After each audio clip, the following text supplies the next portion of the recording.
Do You Know Where Your Daughter is a play about the relationship between a mother and a daughter and the devastating consequences of peer pressure. It's written by the award-winning comedian Angie Lamar, who joins me now from Edinburgh, where her play is showing at the festival, at the Gilded Balloon indeed, until the end of this month. Angie Lamar, a very good morning to you. Let's start, if we can, about the genesis of the idea for this play.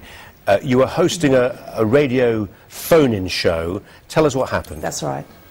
Yes, I was on Choice FM radio station about 3 years ago, and a young girl called in and she'd spoken to me about a situation that she found herself in, and she'd wanted to know, Angie, is this rape, is this an uncomfortable situation that she had been with her boyfriend, and he'd brought some boys into the room and they had, you know, been a little bit, just gone too far, and she wasn't quite sure where the lines were. She called me and said, Angie, is this rape?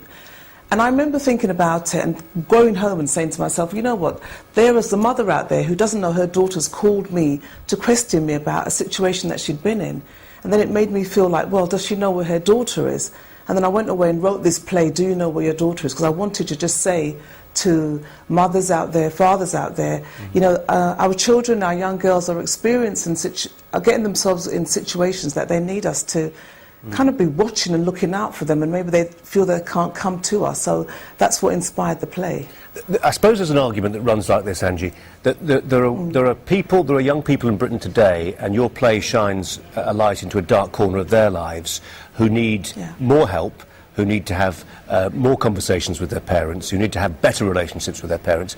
And on the other hand, you've got lots of kids who you're not necessarily addressing, who actually are cosseted, who are wrapped in cotton wool, and their parents, by and large, do know where they are. And that's the division, isn't it? Yeah, because, you know, you sometimes have kids who are very much, like you say, wrapped in cotton wool, and when they go out there into the real world, as we find in our play, that the preparation or the tools that they will need to kind of like survive. And we're not trying to make young people feel like, oh my God, you've got this war zone to survive in. It's just there are a lot of things out there that we need to be aware of. And I think some of our parents, some of the parents' generation needs to look at the things that are happening today and not judge what's gone on in our lives when we were young and what we used to do. It's a very different time. So I think they need to be prepared for that without scaring them. You make the point in a couple of articles I've read that, yes, we are addressing some of the problems, massive problems raised by gang culture for young men, but it doesn't necessarily apply at the same level of scrutiny to our young women. Yeah, because I feel that there was a lot of attention given to young boys, and, you know, lots of situations where young boys are getting themselves in. We talk about gun crime and knife crime, and all those things are very important, but also as well, some of these young men are having relationships with our daughters, and we need to be preparing our children, preparing our daughters and our boys for relationships that are respectful and have boundaries, and we keep reminding them of this. And so that's why I wanted to concentrate on the girls and say, look, we need to get the self-esteem up, we need to let them know these things are out there, not to be scared and not to live in a fearful situation, but also to know how to protect yourself, how to know where the lines are and the boundaries that are set in place for yourself. It's wonderful you're putting on this play and dealing with some of these very sensitive issues through theatre, but I suppose some people will look at it and say, you know, it's fine putting it on to a show of you know, middle-class art lovers in Edinburgh, but actually that's not what the target audience here ought to be.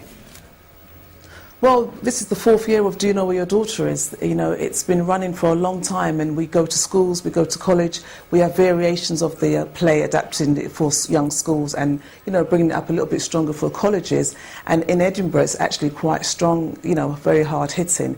And you know that the Edinburgh is an international audience, so we've had people from America saying they want to take the show over there. We have 2 producers now wanting for LA and Boston, and also for an African audience and Caribbean audience, because I think this is a very much an international situation where young girls are being, you know, neglected, and I think it's important that we bring it to the theatre so that we get that bigger audience to bring it back to the national tour that we want to take it on and get into schools and colleges and have the discussion. Because what is wonderful is that as soon as we do the play, there are young girls that want to talk about some of the issues that were raised, and so we want to have workshops afterwards so we don't just leave them with, oh, that's a great play, we've enjoyed it, and now we've left you with that. Okay. Angie Lamar, we wish you the very best with it, and thanks very much indeed for joining us. Angie Lamar there. Thank you.